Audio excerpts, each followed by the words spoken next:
final speaker. No Meetup would be complete without a speaker from Google, and we're lucky to have Zack Akil here today, a Google advocate, developer advocate, talking about ultra-modern deep learning for TensorFlow. So for all you TensorFlow junkies out there, I know you're out there, and this is a good one for you. So let's give Zack a big warm welcome. How many people have used TensorFlow before? Do we have a couple? Oh, we've got quite a few. Most people, okay. Makes sense, TensorFlow, Meetup. And how many managers, decision makers are there? You? You're going to enjoy this, it's going to be great. So yeah, my name is, have you got that up? Yeah, cool. Cheers. I'm Zack Akil. I work as a developer advocate for Google. What a developer advocate is, does anybody know? No, I don't either.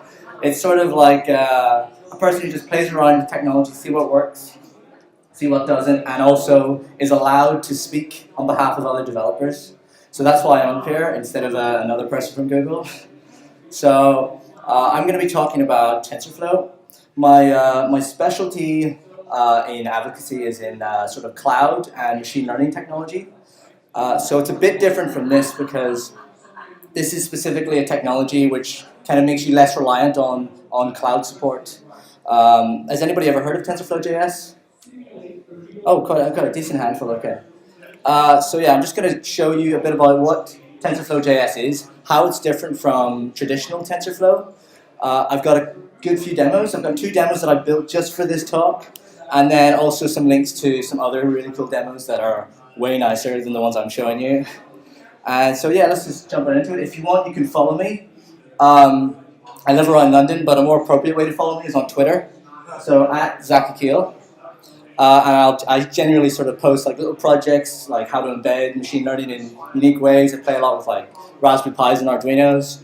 And I also run the Central London Data Science Project Night Meetup group, which specializes in teaching practical data science to anyone who comes. Mostly beginners, but it's always good. It's always good fun. So actually, let me start a timer just in case. We're good for time, yeah? Cool.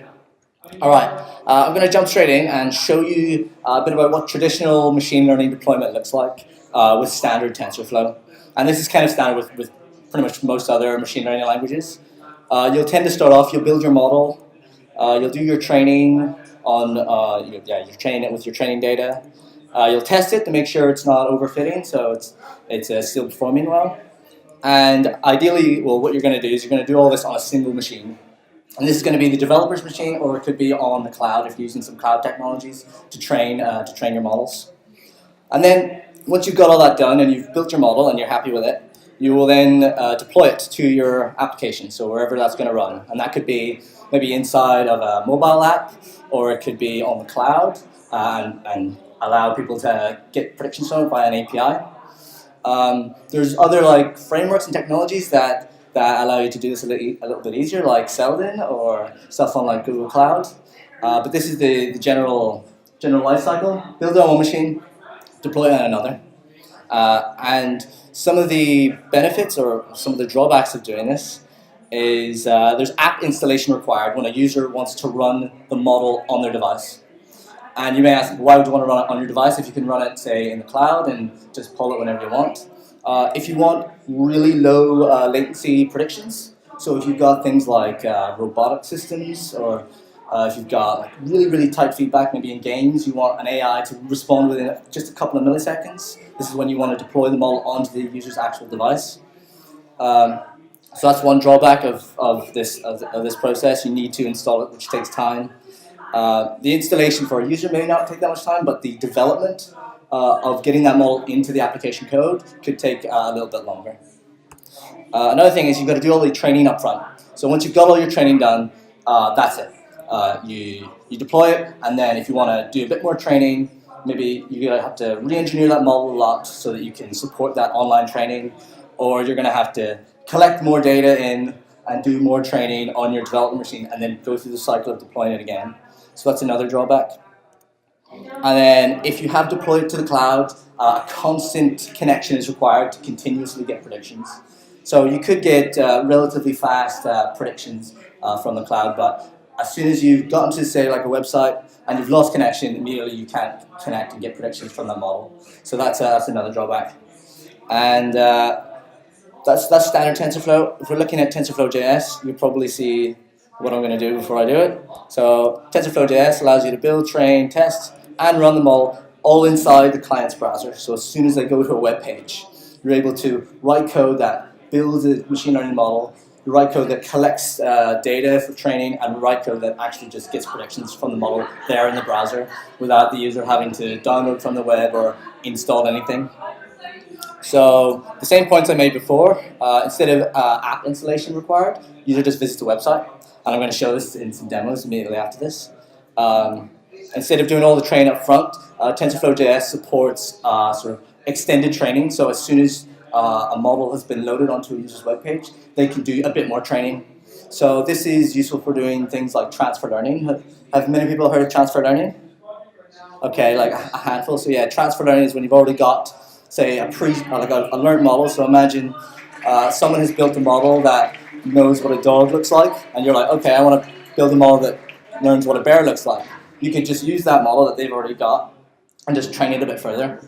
So you can imagine a system where you've got a model, it gets loaded onto the user's web page, and then using, say, the user's own data, makes the model a bit more specific to them.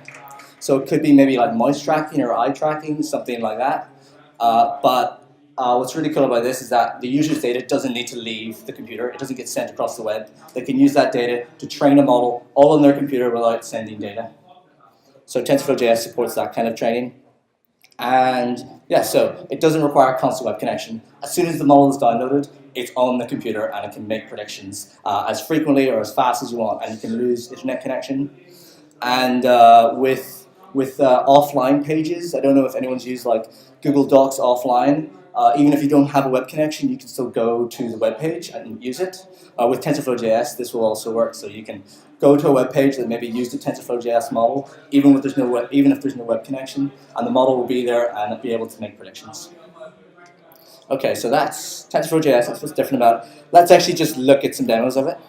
So on the TensorFlow.js website, they have like these amazing demos. They've got a really cool one called Emoji Scavenger Hunter, which you just go to on your phone, and it'll tell you, oh, you need to find like this object, and it will go around. You have to go find like a water bottle and show it that, and it's able to do all that without you having to send connections to the web.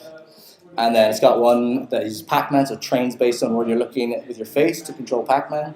So I'd really recommend like trying all these out because they just run in the web and they can run on your phone as well. So feel free to try them out, and they've got really good code examples on this. But those are examples that someone else made. I want to show you some that I made. Here is one that I made that is super abstract. So what's cool about this is usually with demos, because I do like cloud demos, and if there's a cloud demo coming up that I need to give, I won't share the URL with anyone because I want to make sure when I go to that, no one else is hogging the internet connection and stuff like that. But with this one, feel free to go to this whilst I'm doing this, because TensorFlow.js, the model gets downloaded to my computer, and then one gets downloaded to your computer, and it doesn't matter that multiple people are using it.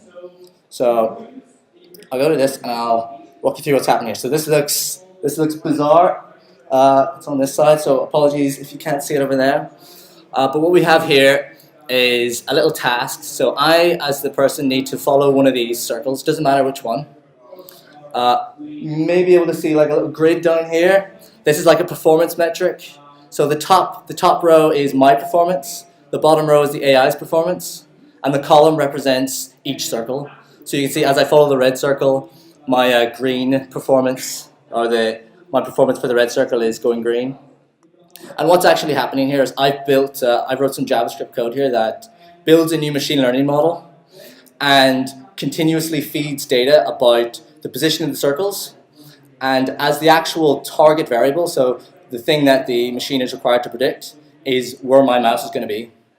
So the idea is that whilst I'm doing this, it's collecting data saying, okay, given this position of the circles, my mouse is here, and it should, as it's done here, we'll learn that, oh, actually my mouse is just following the red circle. And in a tight iteration loop, I'll stop it from learning from me. In a tight loop, whilst it's all happening, so it's collecting data, training the model, and doing real-time predictions. And you can see the frame rate here. It's making a new prediction for every single frame of this. So this is running, WebGL, so it's like, I don't know, 60 frames per second, and it's making predictions in real time. And you can see here the AI's prediction is actually way better than mine ever was, because it's kind of worked out the average, and that's kind of what AI does.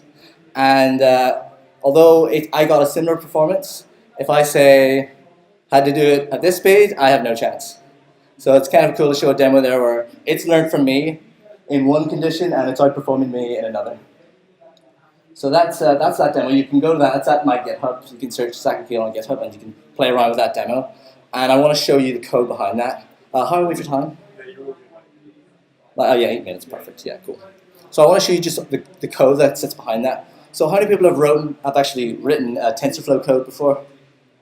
Yeah, was it really short? Was it really short code? Not much code? No, it was a lot. Yeah, there's a lot of code. Yeah. Okay. How many people have used Keras before? Okay, so but the same people have used TensorFlow have used Keras for good reason. Keras is like a higher level language that can sit above TensorFlow that makes writing machine learning models a bit quicker if you're going to do things like neural networks. So it's the comparison is if you're building houses with bricks, that's TensorFlow, and if you're building houses with full walls, that's what Keras is like. So it's the same sort of underlying code, but just like bigger blocks of it. So TensorFlow.js, although it's called TensorFlow, it has a lot of the support for the lower level TensorFlow API, so you can still do all that, writing a lot of code for individual layers. But it also has a higher level API built into it that is very similar to Keras. So for that model that I just built, if you go to the webpage, inspect source code, you can see all this code, but I'm just going to show the main bits of it.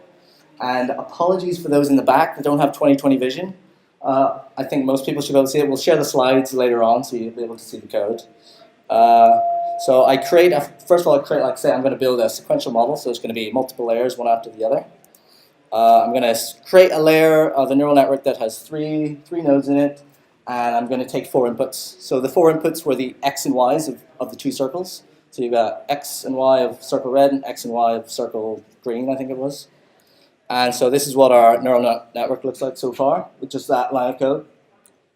And then the prediction is going to be the x and y of my mouse, so that's going to be two numbers. So I'm just going to add another layer that says, okay, another layer of neurons that are 2. So that's the neural network now with just 3 lines of code. And then that's pretty much it for the building of the neural network. Then we tell it, okay, I want to optimize this using gradient descent and use this loss, which is like, what am I going to use to say how good or bad our model is doing? And then we say, okay, where's the data? So we say, okay, here's the x data, so here's the input data. So this will be the data of the red and the green circles, all loaded in as like a matrix of numbers. And here is the output data, so this will be my mouse data. And then we just train it. So this is the line to train. It just says, okay, model.fit our x and y data, and I can pass in other parameters like train it for 200 epochs or other things. And then once it's done training, print out a little message to let me know that it's done training. And then finally, to get predictions, it's model.predict, passing in the data we want to predict it with. So this could be the new position, the new frame of video. Take that data and make a prediction with it. And then to actually get the values, because TensorFlow, it still has some of the quirks of TensorFlow, where if you try to get a value from a tensor in TensorFlow, it's not as easy. You always have to do something else. So in this case, you just call data sync, and it's going to actually extract out the values from the prediction and just load it in as just a normal array. So that is effectively just all the main TensorFlow code of the demo I just showed you. Everything else in that demo is probably to do with the UI and all that complex stuff, but this is all the actual TensorFlow code bits. Okay, so that's one demo that shows you how to pretty much do every step of machine learning inside TensorFlow.js, but maybe that's not the most common use case, because a lot of people just want to take a model that they've already got and run it in TensorFlow.js. And this is one of the cool ones, or the most common use cases I think is of TensorFlow.js. So my colleague has built a demo before that predicts the eminence data set. So how many people have heard of the eminence? Yeah, it's always the sort of same people. It's machine learning, yeah. The eminence data set is just handwritten character recognition. So it's a big data set of lots of handwritten numbers, and then what number that actually is. So people use this as kind of like the first problem you try to solve with deep learning a lot of the time. So my colleague has built this little app that allows you to draw the number and then get a prediction. And you can see here, he's using a cloud hosting to serve the prediction. So he's uploading them all to the cloud, and every time he draws, he has to hit the button, sends it off, waits a bit, and then comes back with the prediction. I took this and I made a copy of it on GitHub, and then I modified it to use TensorFlow.js. So here is the demo. It's the exact same app. You can see I'm not ashamed of just copying his code, and it's just the exact same. And for some reason it's slow. That shouldn't be. This never happens before. Let me. Is the internet working? Okay, the internet's not working.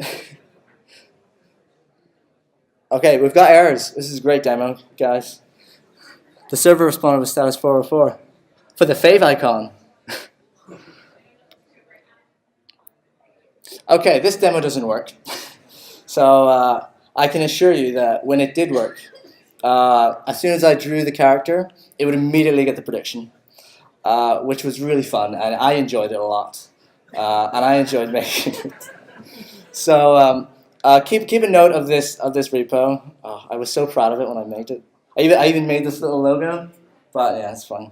Okay, so that demo, I was able to, when it did work, I was able to create the model. So here's the Jupyter notebook of where I created the model. It was just a copy and paste from the Keras examples. So this is if you go to the Keras GitHub, they have here's the model that already does this problem. I just ran that unmodified, and then right at the end, install TensorFlow.js, and then run this little line of code that just converts it into a TensorFlow.js model straight from Keras.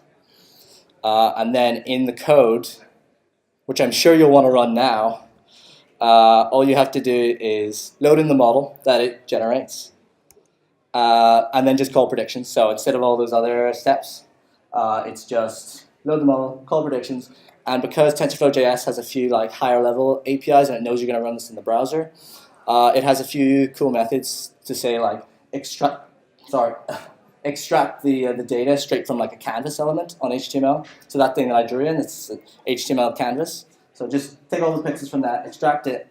In our case, it was or if it worked, it was a single channel, so it was just black and white. So you say, okay, extract a single channel of color, and if it was a color image, extract 3 for RGB values. And yeah, so that was the code. If you want to build a model that breaks, this is the code you would use. That is kind of it. That's a good place to end it. I've been Zack, Akil. Feel free to follow me for more broken demos, and I'm here to answer any questions you want. Big round of applause for Zack. Hand over to Lee. Anybody got any questions for Zack? Oh, we got a few, yeah. NickRexus.com.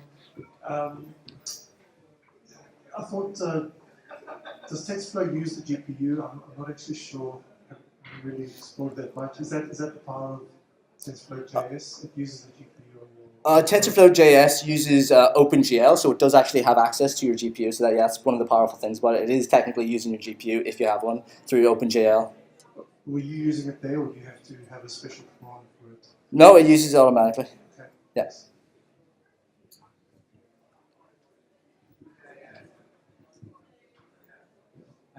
It's actually a following question to this one. If you run that on a mobile browser, is there going to be a bridge with TensorFlow Lite? Is there going to be a bridge? What do you mean, sorry? Is there anything specific that would use TensorFlow Lite in a mobile setting? I believe it allows you to import TensorFlow Lite models as well, yeah. And it will run in the browser. Okay. And yeah, the browser will just run on mobile as well. So all those demos, especially the broken one, will work on your mobile. Don't worry.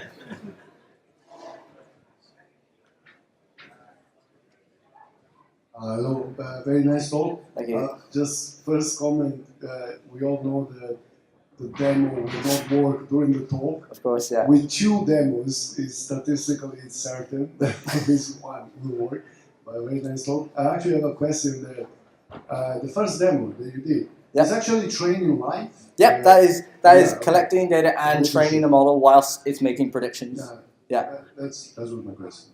Thank Cool, you. yeah, no worries. Hi, I'm Yanis. I work for Seldon as a data scientist.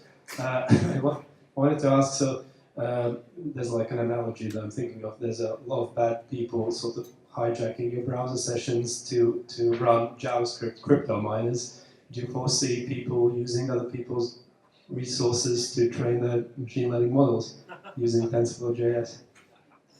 Well, that is an interesting idea.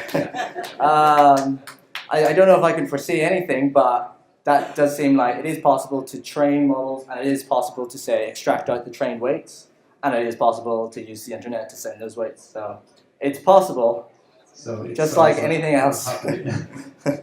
So I don't foresee it, but it's possible. Yeah, this is crypto models running on your desktop anytime soon. Anybody else? No? Oh. I was waiting to listen. You said something about managers. Pardon? You said I would be interested. Something about managers. Something managers? Sorry, what? You said that your presentation was tailored to managers. Tailored to managers? No, it wasn't. Sorry. I'm sorry. I just thought you might like the broken demo. I don't know. And gents from the back. Up straight.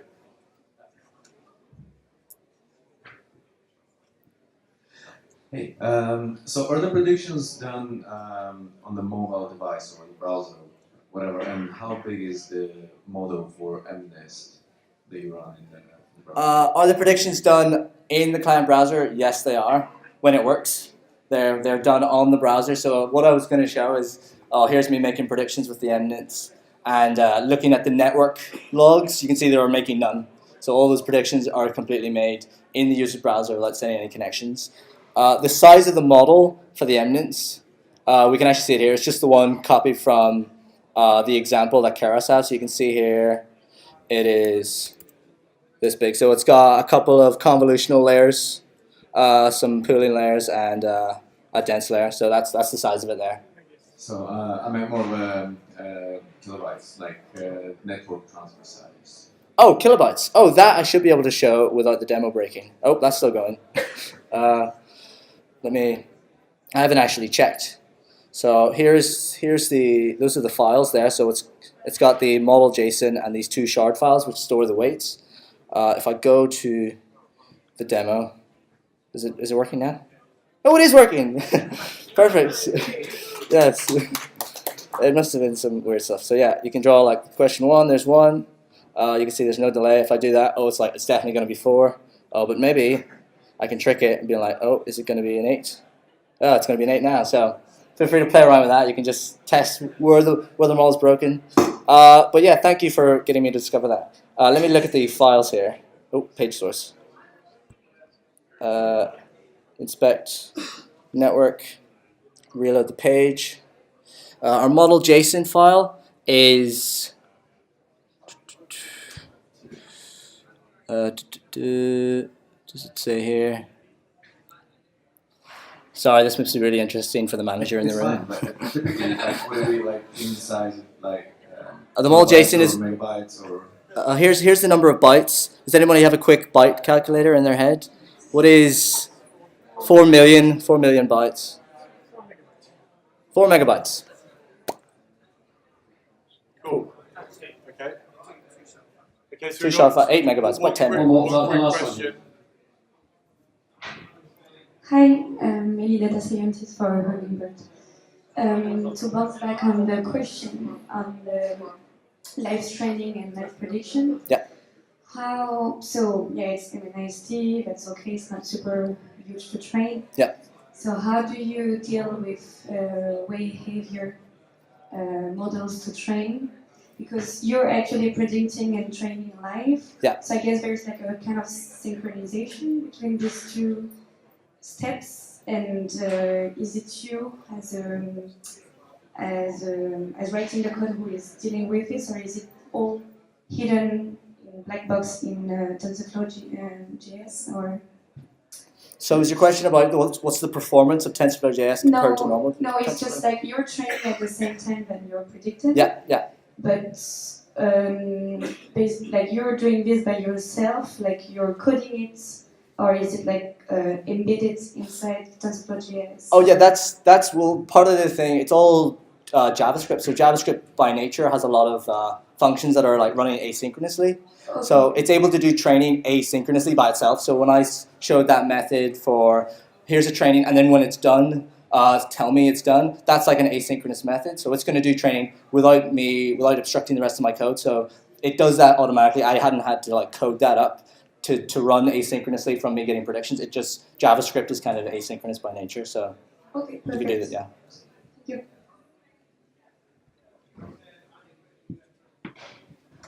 Okay, great stuff. Love your passion, love your energy. Guys, NASA, they're discovering where's life outside of the Earth.